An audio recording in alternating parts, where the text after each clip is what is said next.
सर्वे भवन्तु सुखिनः सर्वे सन्तु निरामयाः सर्वे भद्राणि पश्यन्तु मा कश्चित् दुःखभाग् भवेत्। ॐ शान्तिः शान्तिः शान्तिः। ॐ शन्नो मित्रः शं वरुणः शन्नो भवत्वर्यमा शन्न इन्द्रो बृहस्पतिः शन्नो विष्णुरुक्रमः। नमो ब्रह्मणे नमस्ते वायो त्वमेव प्रत्यक्षं ब्रह्मासि त्वामेव प्रत्यक्षं ब्रह्म वदिष्यामि ऋतं वदिष्यामि सत्यं वदिष्यामि तन्मामवतु तद्वक्तारमवतु अवतु मामवतु वक्तारम्।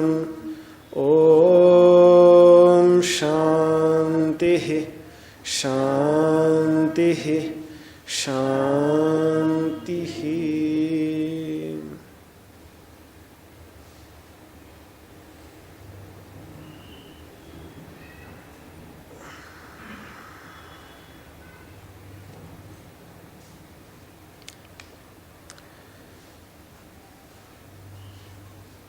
In our previous discussions on this mantra, this Shanti mantra, this mantra of peace,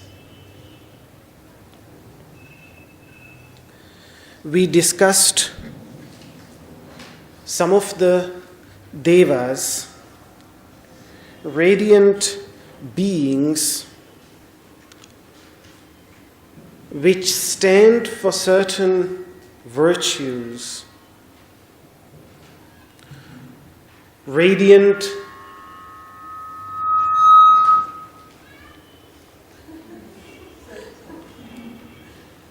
Hari Om.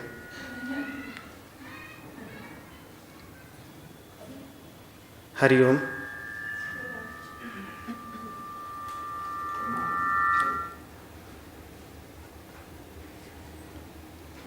Does somebody always change it? Huh? I wonder that. Why cannot just it remain the same? Yeah. Hari Om. Hari Om. Hari Om. Namaste. I think that's what it wanted. I didn't even greet you.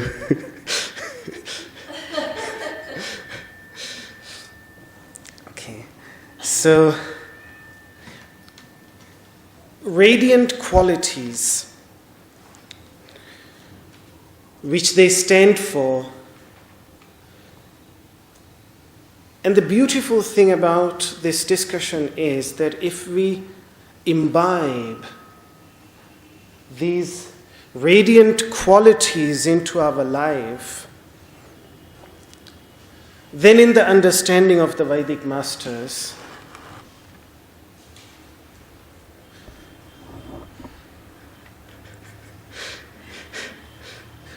we too become devas, which means radiant beings.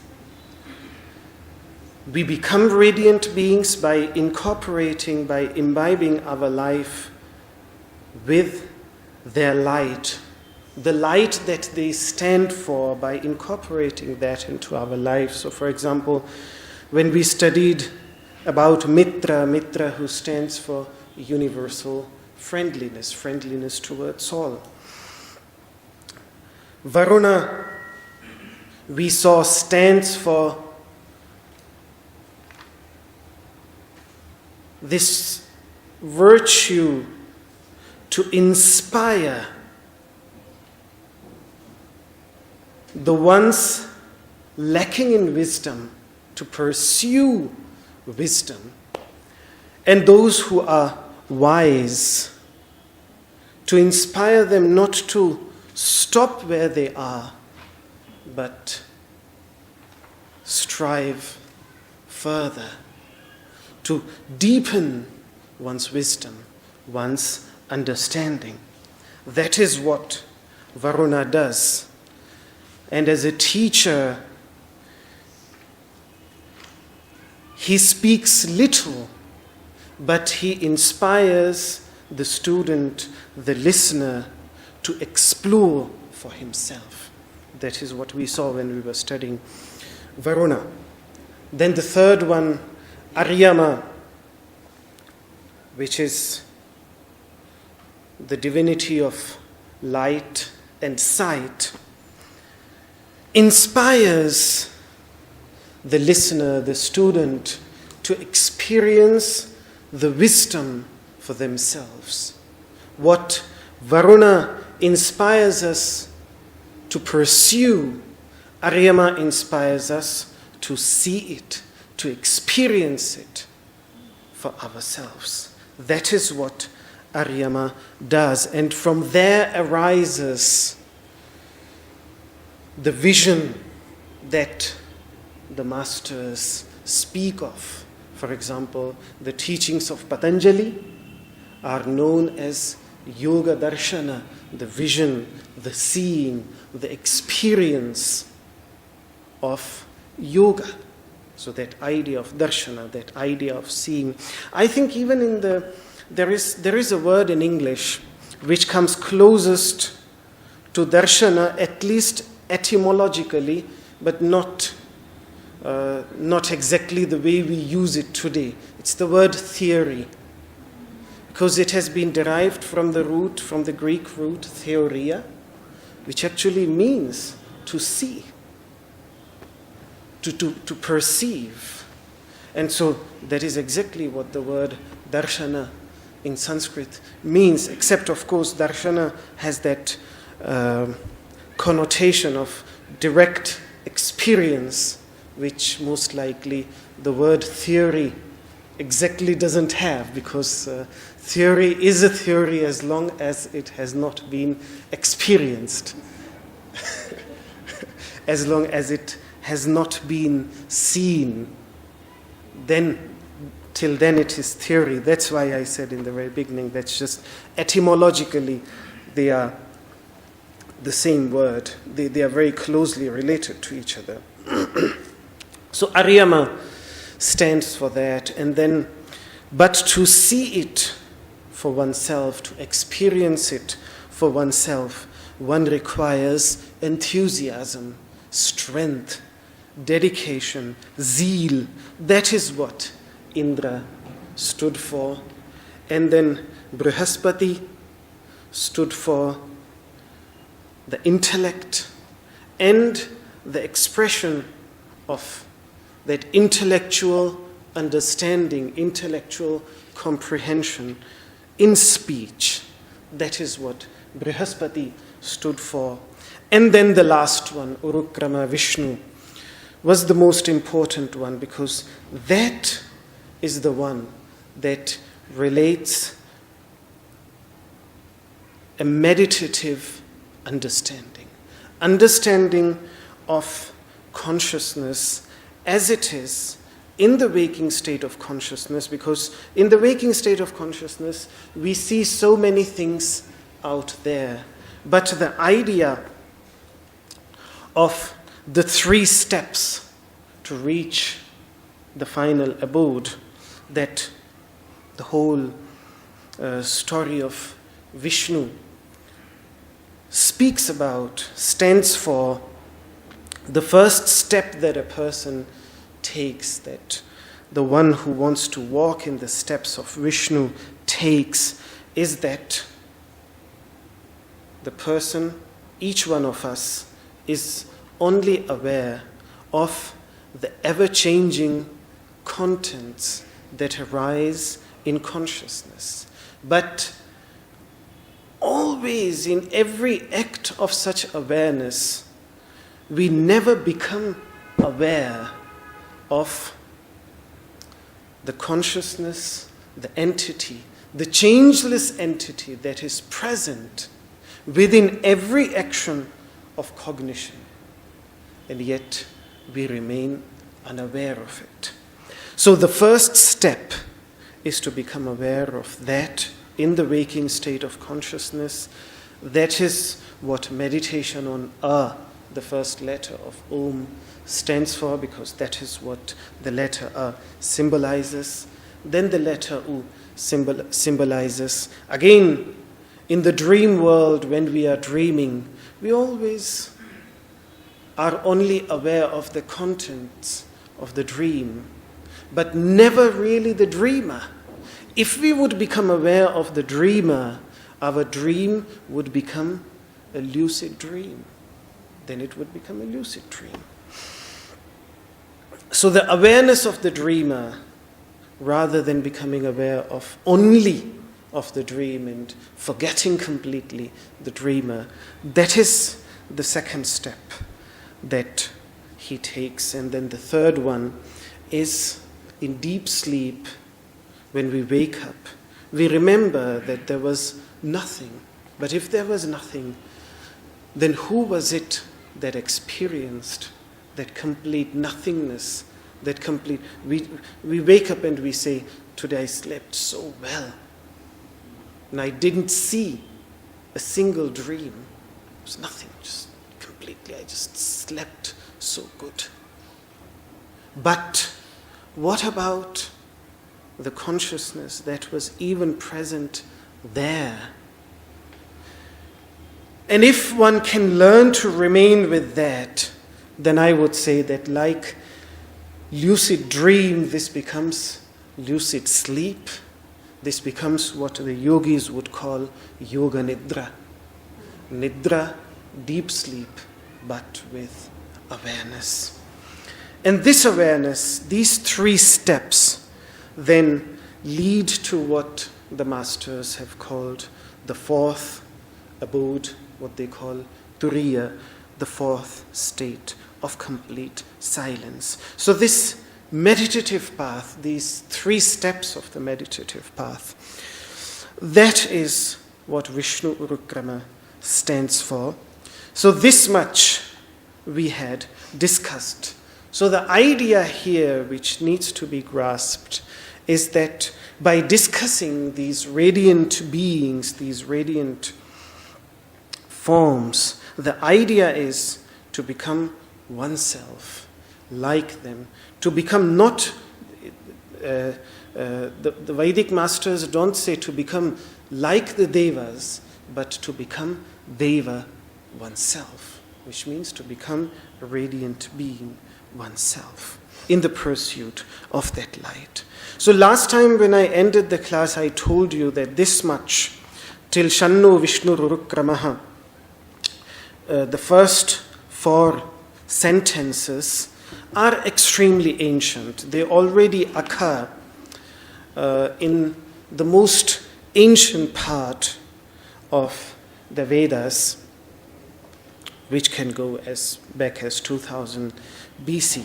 So this part of the mantra is extremely ancient. And if, of course, here we are studying it as a Shanti mantra of one of the Upanishads.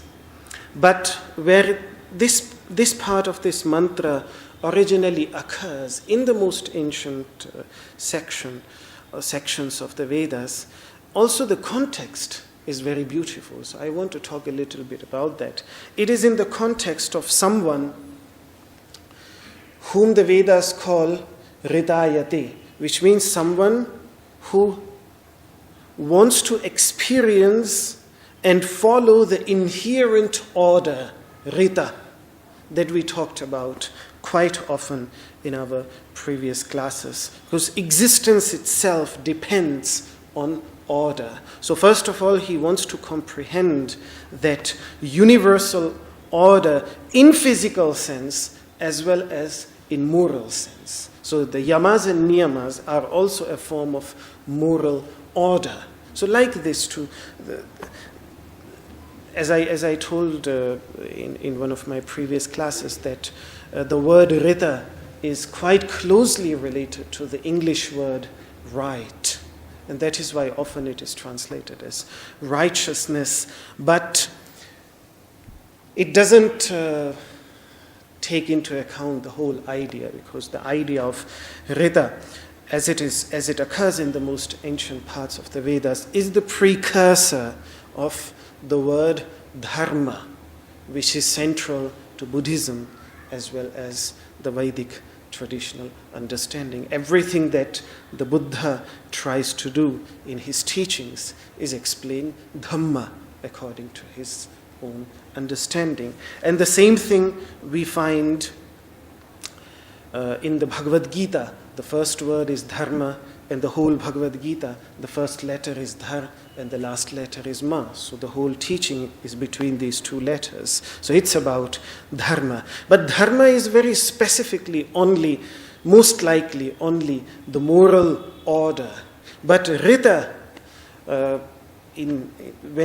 it occurs in the most ancient sections of the Vedas and is a precursor of dharma, it includes the whole idea of dharma, but it also includes order in general, order that is inherent in everything, because everything, the existence of everything depends on order. It is that order, the experience of that order, and then to follow that order, to perfect that order within oneself. Someone who is desirous of doing that, such a person is called Hridayate.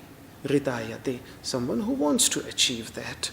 And the mantras there are very beautiful, because they are about mantras about sweetness, about the word that has been used there is madhu, which means honey. So madhuvata hridayate, someone who follows this path of experiencing the inherent order.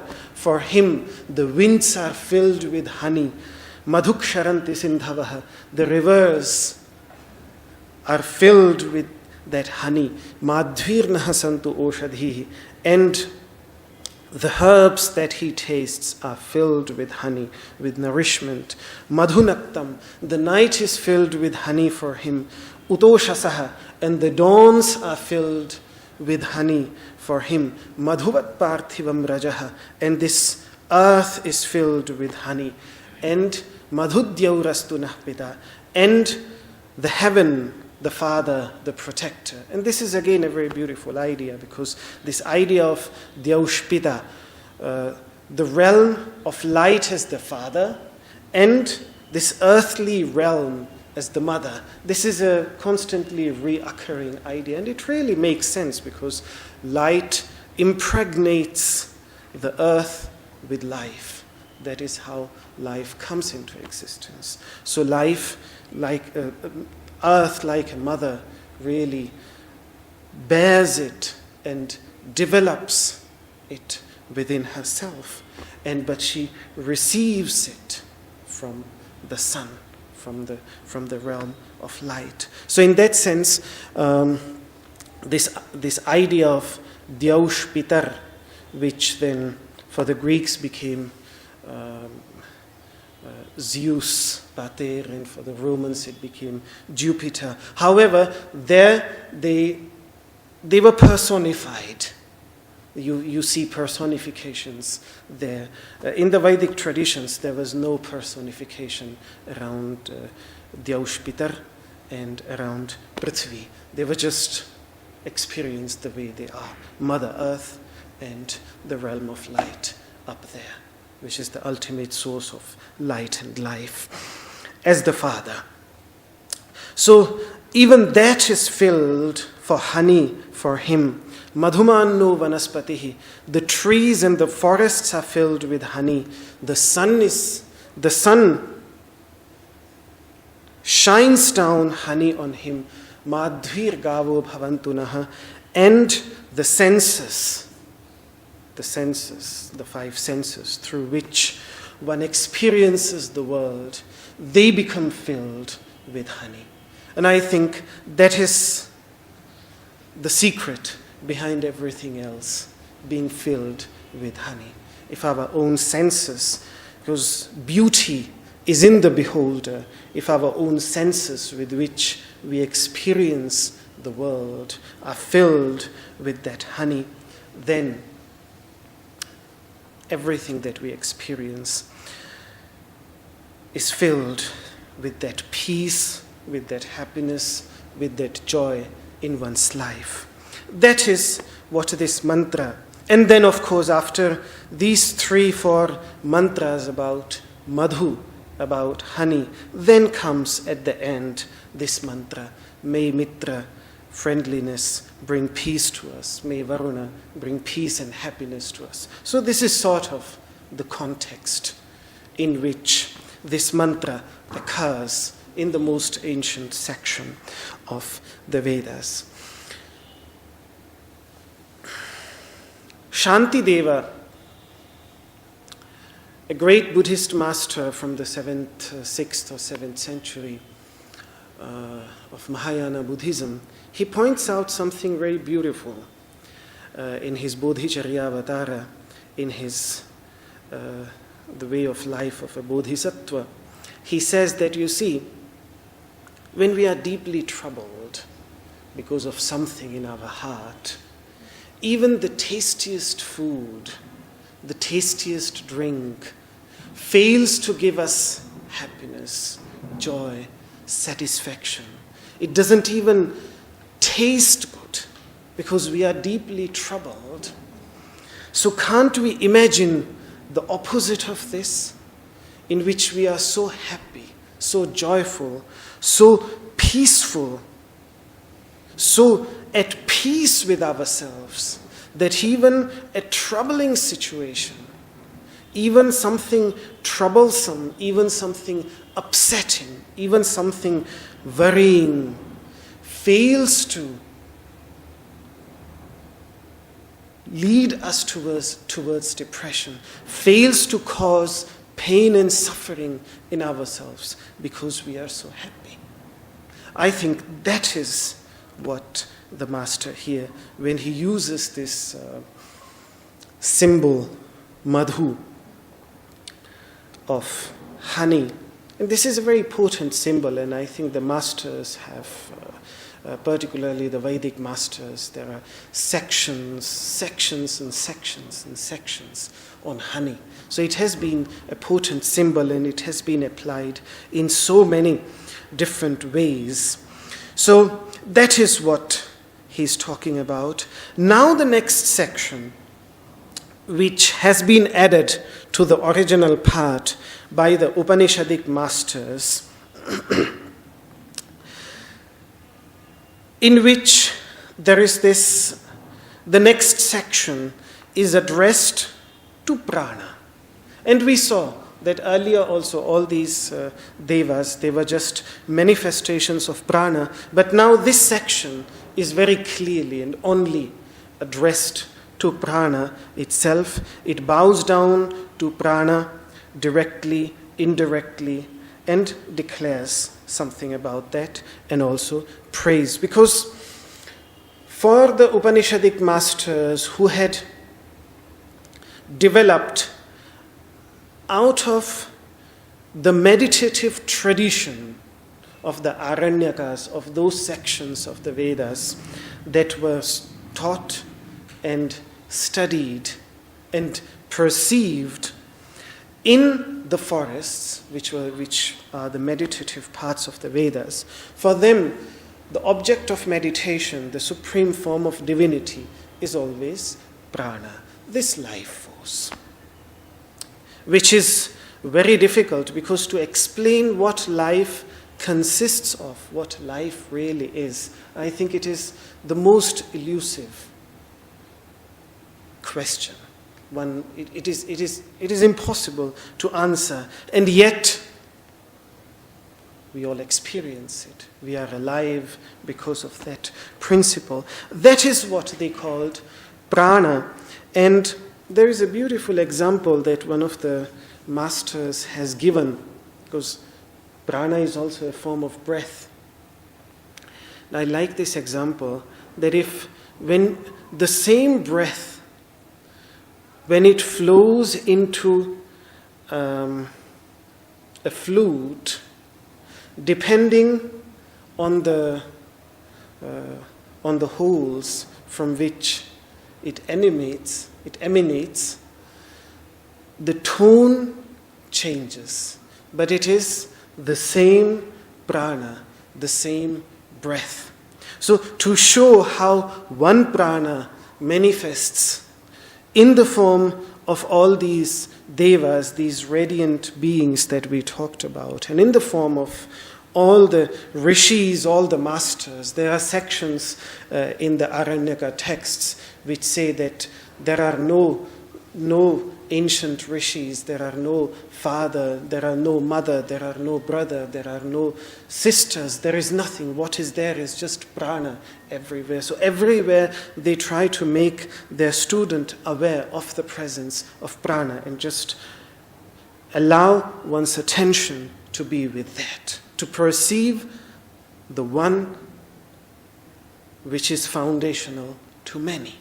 That is the approach that they have. So the next section, Namo Brahmane, we bow down to that Brahman.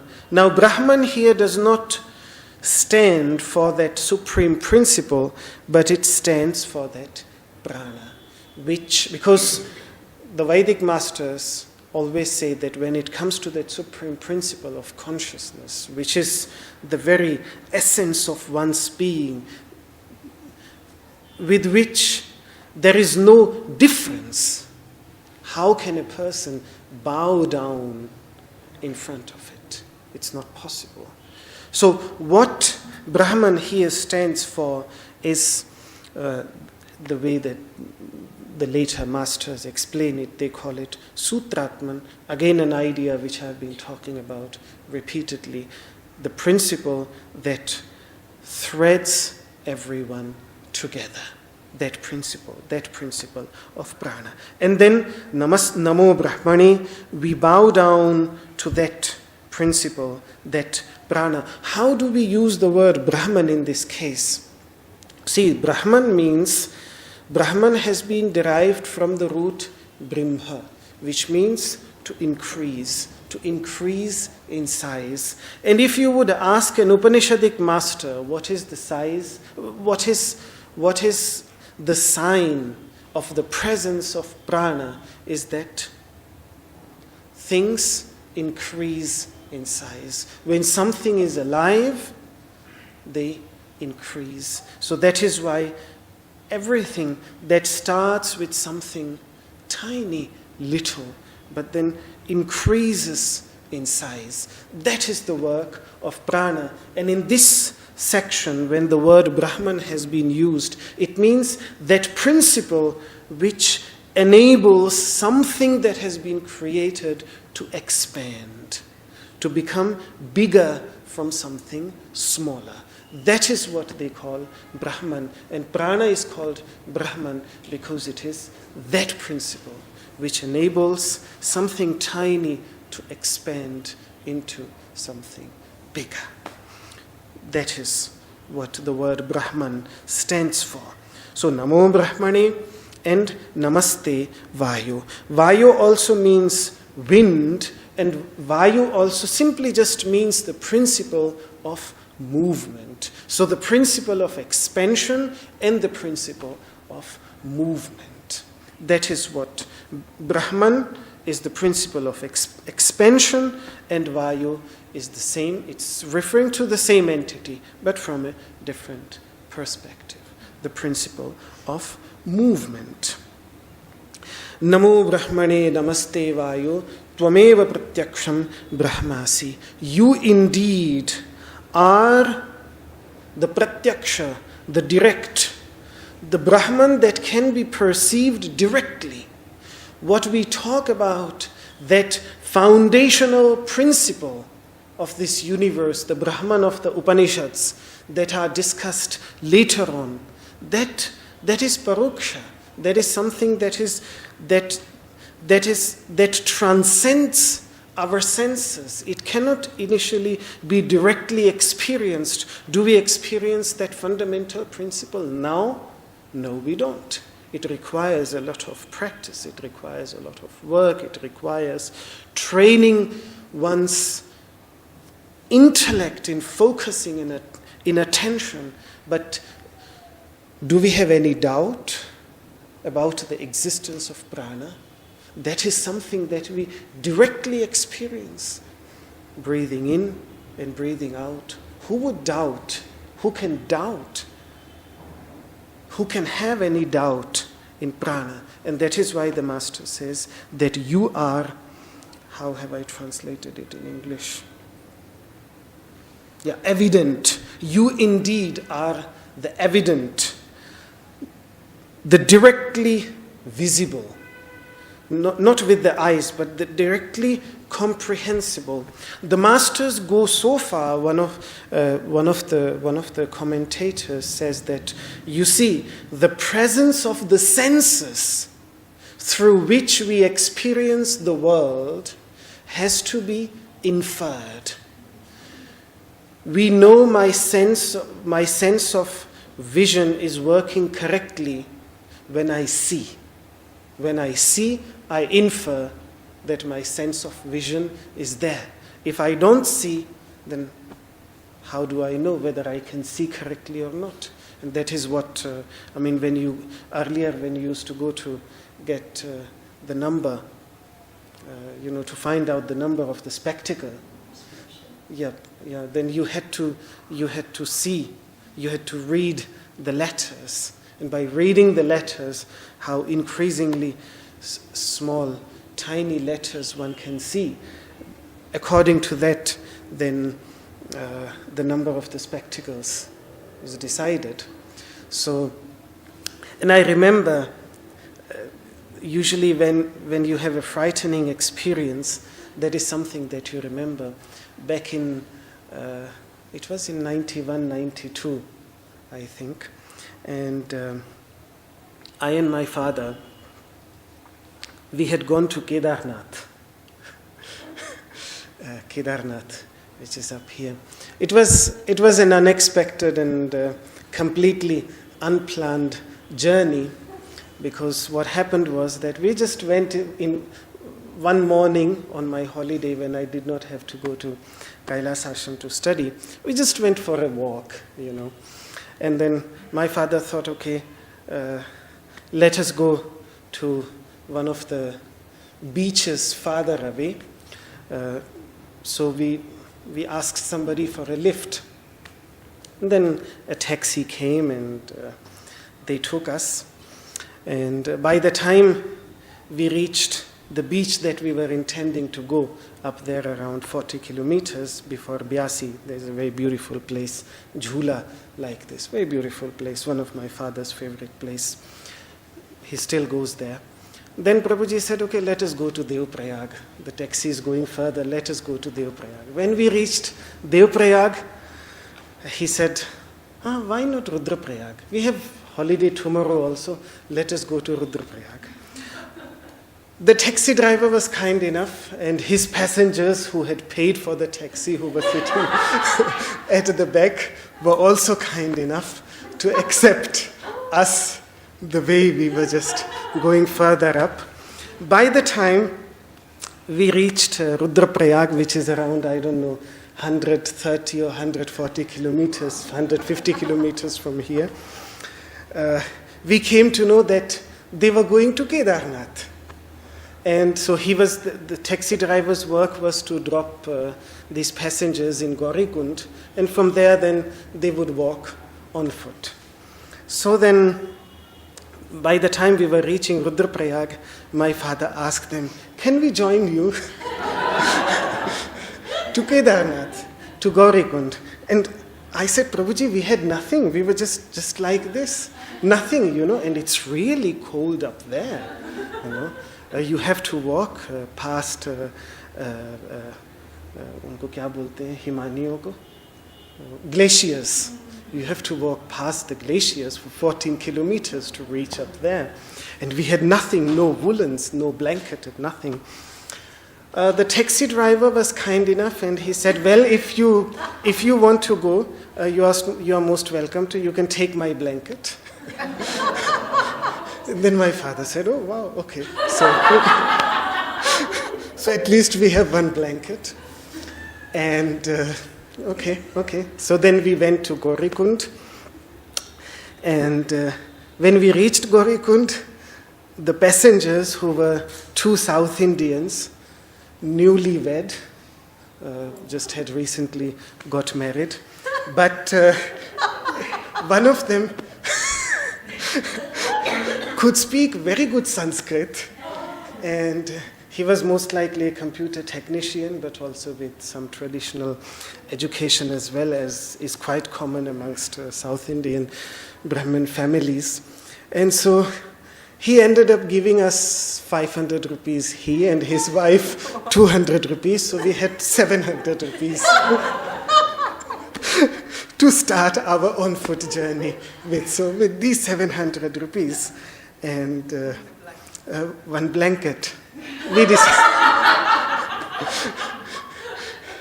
we started walking in the evening at 4 o'clock or 3 o'clock when we reached at Gaurikund. Yeah, first of all, because there is this hot water spring there, so we took a bath in the hot water and then we start walking towards Kedarnath.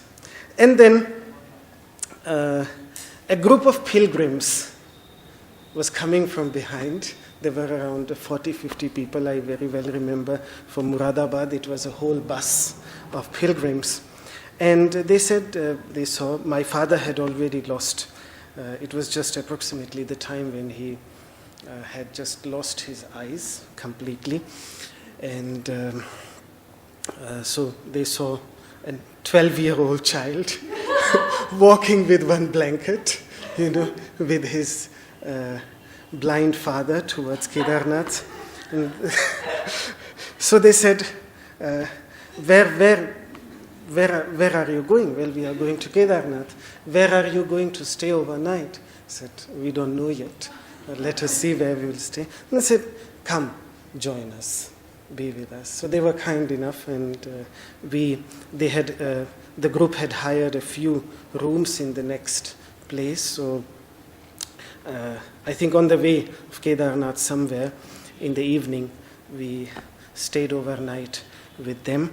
And yeah, the main thing that I wanted to say was, in that night, it was pitch dark, really dark, and the kind of darkness that I even did not experience here in Rishikesh, because there is always light around, but up there it was completely dark. So I remember when I woke up around 1 o'clock midnight, had to go to the bathroom.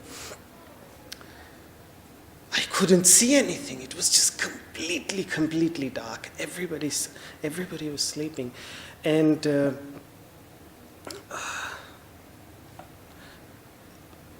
I was a little bit frightened, and frightened because of something. I mean, when you wake up, you get these strange ideas. And what had happened just a few days ago here in Rishikesh on the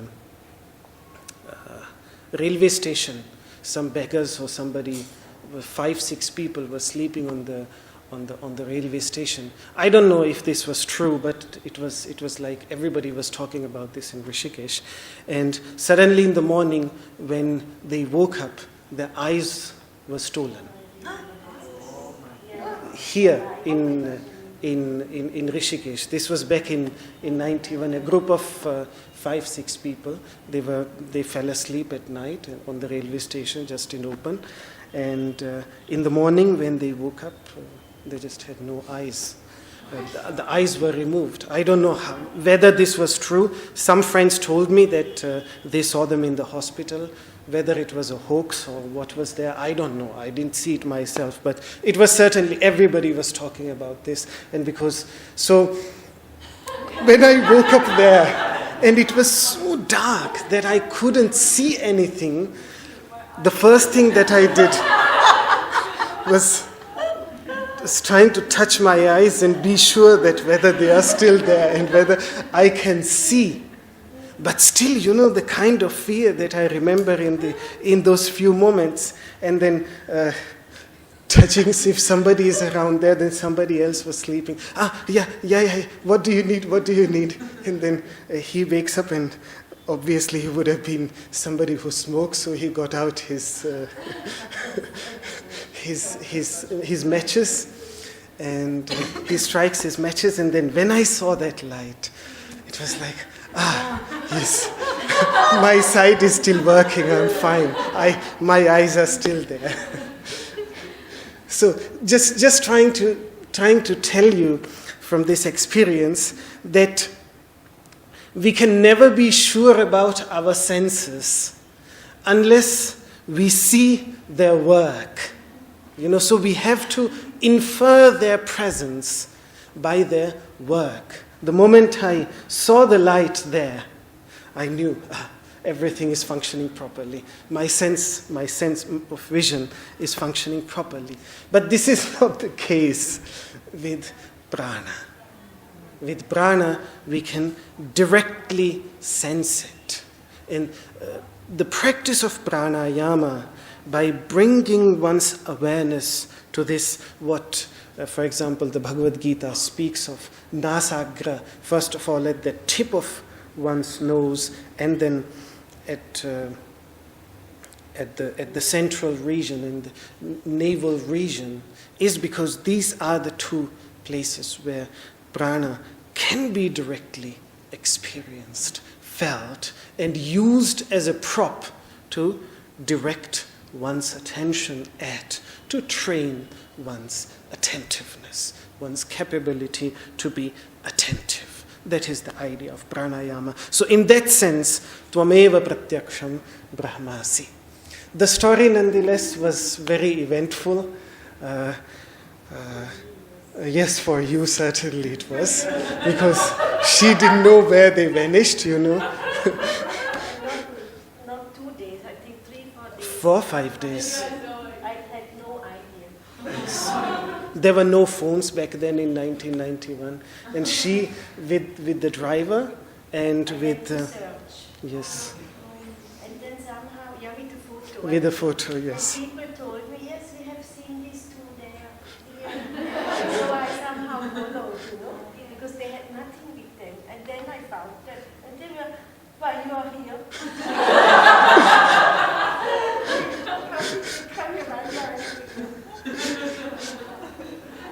And why we actually met, because then from Kedarnath, when we came down, our plan was to go to Badrinath with the same group of people, because they were going to Badrinath. So we thought, okay, let us go to Badrinath also.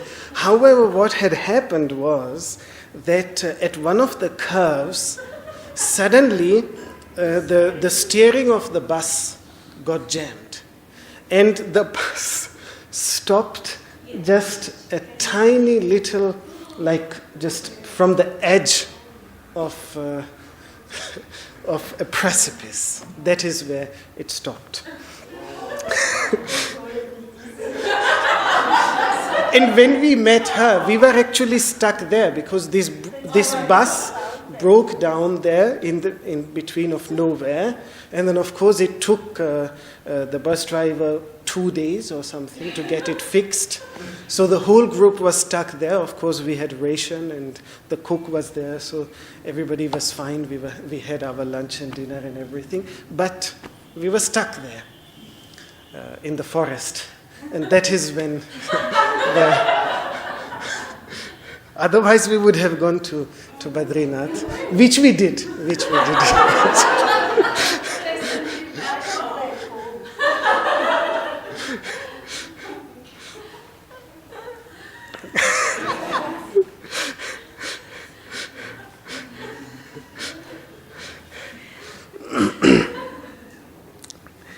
Okay. So this was very usual. After that, I think this was one of the first times that such things happened. And after that, of course, it became extremely useful. Yeah, just. Somehow I had to. Yeah. How can I run in all the directions? Like this, we ended up in South India, in Orcha, because you were there and your pictures reminded me of one of our trips, in Madhya Pradesh, in MP near Gwalior, Jhansi, in that area, in Gujarat.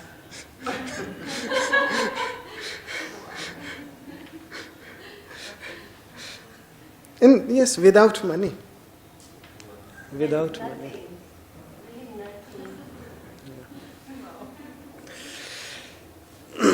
But it was extremely beautiful. And one thing I can say, that if we were, this is really true, if we were hungry, if we slept one night hungry, the next morning breakfast was running behind us, literally running behind us. I could tell it, that if I didn't eat anything the whole night, if I slept the whole day, we had no food, in the night we had no food, then I knew in the morning, somewhere somebody will come and will say that, please cook food at my home, or let us have breakfast, or let us have lunch together. And I used to ask them, what happened? I mean, why did you come? Then he just said, well, I was sitting there and a voice came in my heart and said, I should give you food. That's all. So, yeah. That was, that faith was really beautiful. Yeah, so, Tvameva Pratyaksham Brahmasi, you are that evident Brahman. It is also explained differently. As consciousness, we are the witness even of our mind, of our intellect. When we say that my mind is restless, my mind is peaceful today, what is the entity which perceives even the mind, through which the mind is perceived, but which is the perceiver, which itself is not, it does not require anything else to be perceived. Or even when we say, I don't understand it, I don't comprehend it, what is that which understands comprehension as well as the lack of comprehension? That entity is the entity to which we have the most direct access. That is what the masters call Pratyaksha Brahma, the direct Brahman. Tvameva Pratyaksham Brahma Vadishyami. I declare you, that entity, to be the direct Brahman. I declare you to be Rita, which means the supreme truth, the truth as declared in the teachings of the masters, and you are also the truth as understood in our daily lives. The masters always, also in the Buddha's teachings, this is very common, that the masters make this distinction between the truth, the universal truth, the supreme truth, as experienced in the deeper states of meditation, and as the truth as we experience it, the conventional truth. These two types of truths. You are both. You're also the universal, foundational truth as Rita, and you are also the conventional truth as experienced by all of us. I declare you to be that. May that protect me, avatumam, may that protect me in the sense that it may give me the strength to comprehend the deeper teachings and to assimilate them into my life. The teachings that were developed by meditating on the properties of light. So may I have the capability to assimilate them into our life, and tadvaktaram avatu, may that protect the speaker in the sense that may he have the strength to inspire this pursuit of wisdom. May he have the capability to impart these teachings. Again, the master just repeats the same, avatumam, avatuvaktaram. May that principle protect us. May that principle protect the speaker. Om Shanti, Shanti, Shanti. May there be peace, peace, peace. Peace on the physical level, peace on the verbal level, peace on the psychological level, peace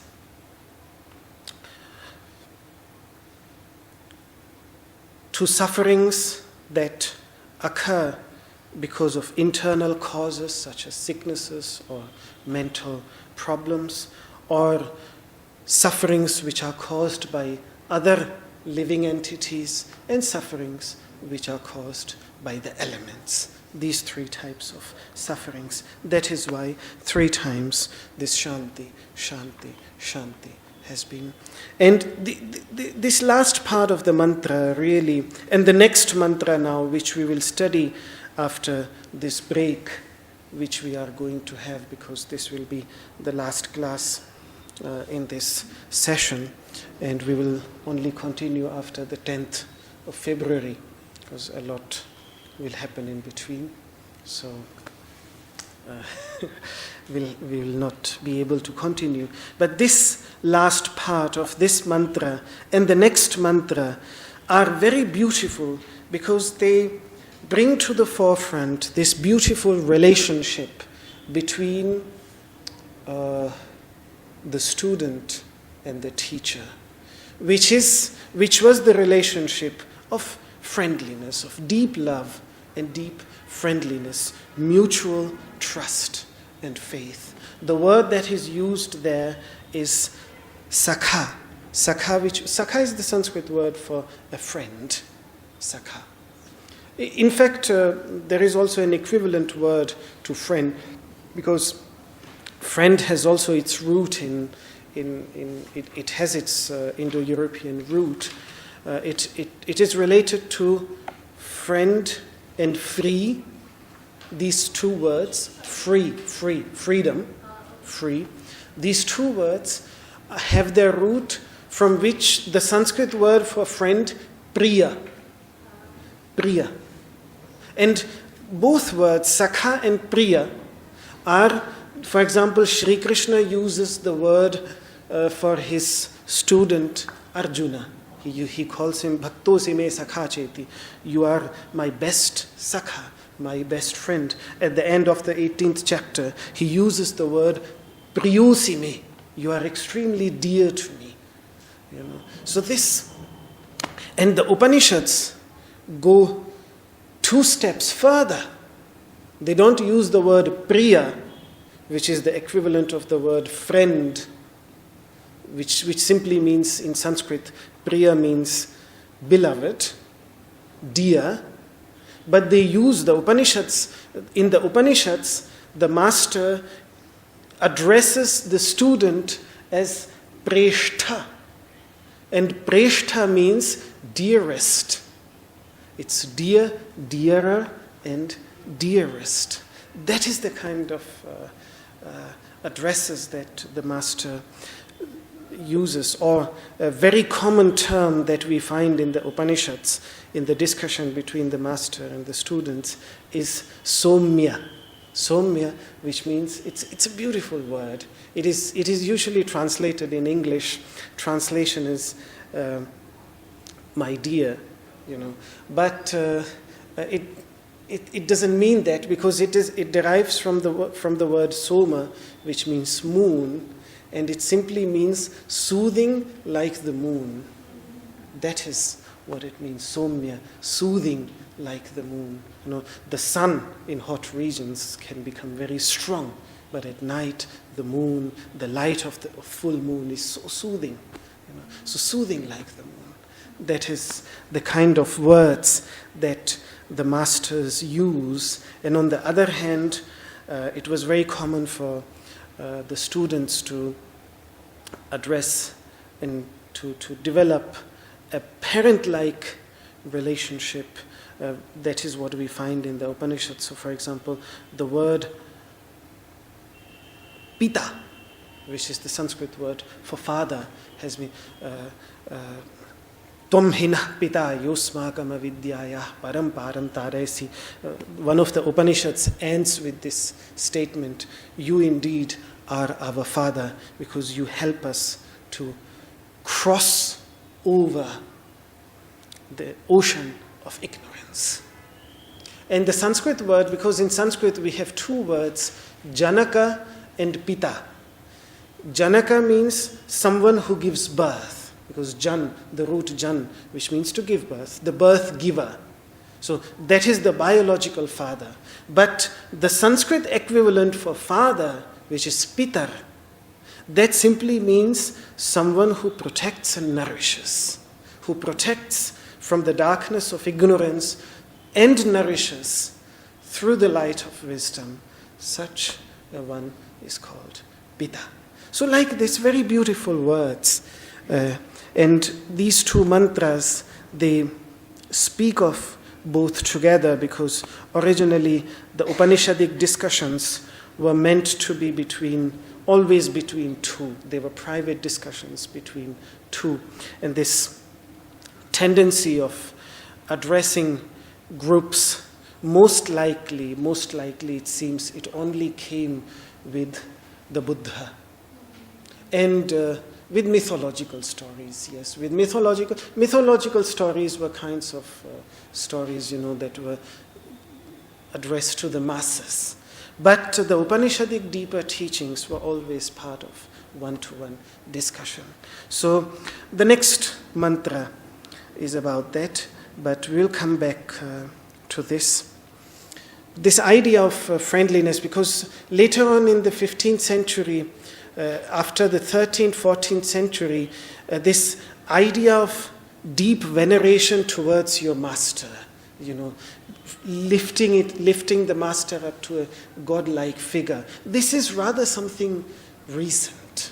This is rather something recent. It's not there in the ancient teachings. This is within the last 800, 900 years, but not before that. Before that, you see more like a very friendly contact between both. A very more friendliness was there, not that higher and lower sort of thing. I don't know. I would have to think about that. I don't know. I just don't know. Because even in Buddhism, the word for master is Kalyana Mitra. Friend in Kalyana, in goodness. That's the Buddhist term that you use for someone who shows the path, for someone who guides on that path. So the word Mitra, the word of friend, is there. So it was certainly beneficial to the teachers themselves.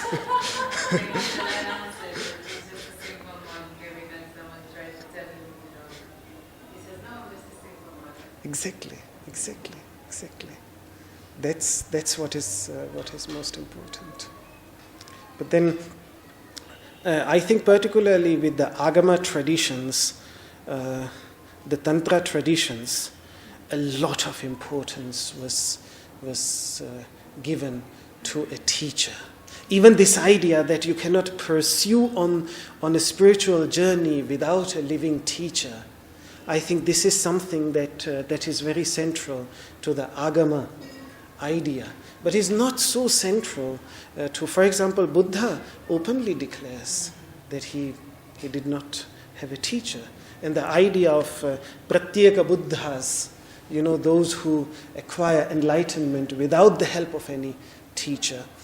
And the same we find even in the Vedic traditions.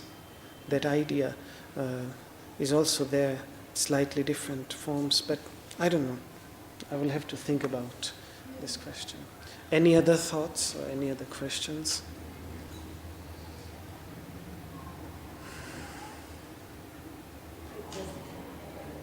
Because of Dalai Lama, he was very, Dalai Lama, he never made a show or something. No. He was very truthful, and I really liked him because I met him with Guruji together. Oh, really? Yeah. They had this meeting in Delhi. Just a discussion, I think, on their philosophy. And then people asked him about that he reached, did he ever reach samadhi? Yeah. And then he laughed and he said, I'm too busy.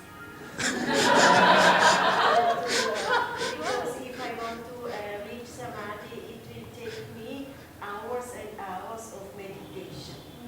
Till you reach this state, and I don't have time. I really like it. So because he was so simple and truthful, and I really like it. It's amazing, it's brilliant. I went to his teaching and he took a photo with us in the group. Yeah, he loves taking photos with. Yeah. Yeah, but we love taking photos with him too. So. He was amazing. He was just, you feel happy around him. Yeah. He's simple. He's so sweet and he's so, genuine. It's interesting because it's been said at him that the Chinese tried to kill him like a zillion times, and every time someone got close to him that he was sent to be killed, he just wouldn't. He wouldn't. He just went, and he says a zillion stories about it. It's amazing. I think, from my, I don't know if it's because I was excited or because he isn't either or whatever, but I felt that he's not in the way of that worshipping, but Exactly. he's just this amazing, lovely person. He had a cold, and he was older than his nose was running. And he said, all dirt is coming out. I really liked it, very... Very human. Yes, just normal, not making himself something very high. He was very, really, I really liked him very much. Very human. Very human. Yeah. But they also say, in Buddhism that you did a teacher, but it's also important to have a sangha. A sangha, yes, community, satsanga, yes, both are extremely important. Yes. And yet, the idea of the pratyeka Buddhas who can acquire enlightenment in the absence of a sangha and a teacher is again very beautiful in Buddhism. Yeah. Also in here, when we're doing yoga, it's much more easier to stay within. When you have, yes. Yes. This is why it's important to find it also in your own life. Yes, that is what satsanga originally meant. I mean, today by satsanga we understand either sitting together to listen to a particular talk, or sometimes just sitting together and singing devotional songs. That is what people generally understand by satsanga. But satsanga just simply means to be in association with those who are with Sat, who are with that existence. That's all. Sangha means close association. That's all. Just to be in association. That's all what Sangha, Satsanga means. To be in association of the good. So it's the same word as the Sangha, community. Very hard, monkey mind. Yeah. Okay, so then let us conclude with the universal prayer.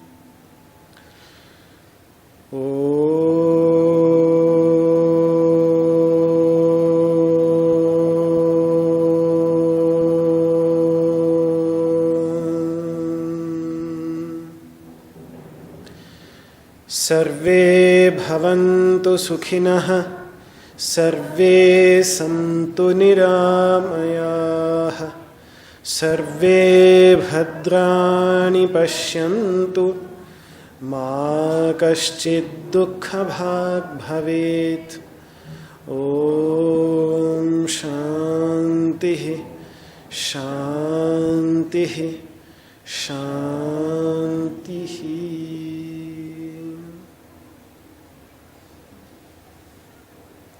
Thank you very much.